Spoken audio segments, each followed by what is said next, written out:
आज की वीडियो में हम बात करेंगे टाइफाइड फीवर के ट्रीटमेंट में कॉमनली यूज़ होने वाली दवाओं की पूरी लिस्ट के बारे में। कौन कौन सी एंटीबायोटिक दी जाती है, किस डोज में दी जाती है, कितने दिन तक दी जाती है और किन बातों का खास ध्यान रखना चाहिए।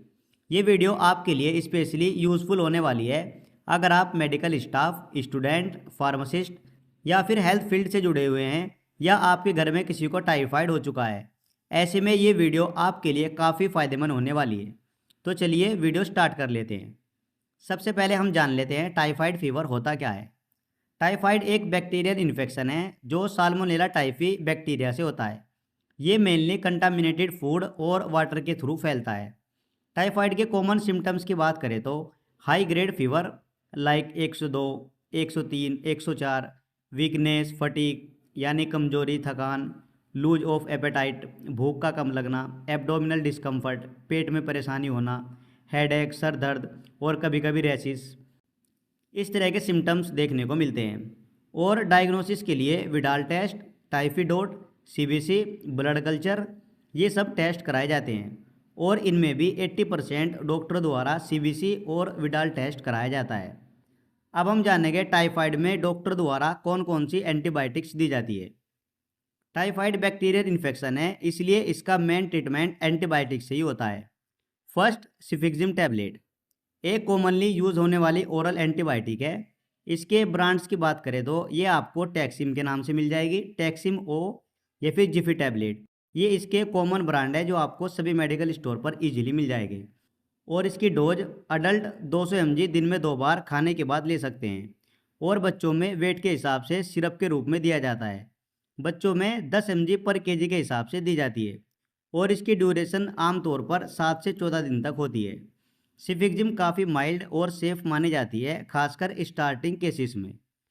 दूसरी हमारी एंटीबायोटिक आती है एजिथ्रोमाइसिन।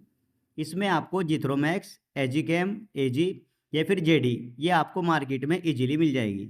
इसकी डोज अडल्ट में 500 mg ओडी दिन में 1 बार होती है, यानी 500 mg वाली टैबलेट पूरे दिन में सिर्फ 1 बार लेनी होती है।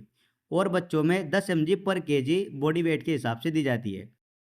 ये उन पेशेंट में दी जाती है जिनमें सिफिक्सिम से फ़ायदा नहीं हो रहा, उसके बाद इस एंटीबायोटिक को दिया जाता है। और थर्ड हमारी आती है सेफ्ट्राइक्सोन इंजेक्शन। ज़्यादातर हॉस्पिटल केसेस में इस्तेमाल होता है जब पेशेंट बहुत कमज़ोर हो, खाना ना खा पा रहा हो या ओरल दवा असर ना कर रही हो। ऐसी कंडीशन में सेफ्ट्राइक्सोन का इंजेक्शन डॉक्टर द्वारा दिया जाता है और इसकी डोज अडल्ट में 1 ग्राम या 2 ग्राम का आईवी ओनली पूरे दिन में सिर्फ 1 बार लगाया जाता है और चिल्ड्रन में 50 से 75 mg पर केजी बॉडी वेट के हिसाब से लगाया जाता है और ये भी यूजुअली 7 से 10 दिन तक दिया जाता है। ये फास्ट और ब्रॉड स्पेक्ट्रम एंटीबायोटिक है। इसके बाद हमारी आती है ओफ्लोक्सासिन और सिप्रोफ्लोक्सासिन। पुरानी एंटीबायोटिक है, पहले काफ़ी यूज़ होती थी टाइफाइड में, लेकिन आजकल साल्मोनेला टाइफी में रेसिस्टेंस ज़्यादा बढ़ गया है, बट अभी भी कुछ केसेस में दिया जाता है। इसकी डोज ओफ्लोक्सासिन की डोज 200 mg से 400 mg तक बीडी दिन में 2 बार सुबह शाम दी जाती है और सिप्रोफ्लोक्सासिन वाली टैबलेट 500 mg बीडी दिन में 2 बार दी जाती है और बच्चों में इस टैबलेट को नहीं दी जाती। और टाइफाइड में सिर्फ एंटीबायोटिक्स ही नहीं, कुछ सपोर्टिव दवाई भी काम करती है। जैसे किसी पेशेंट को फीवर भी होता है तो फीवर को कम करने के लिए कालपोल टैबलेट, पैरासीटामोल वाली कालपोल टैबलेट या फिर डोलो टैबलेट दी जाती है।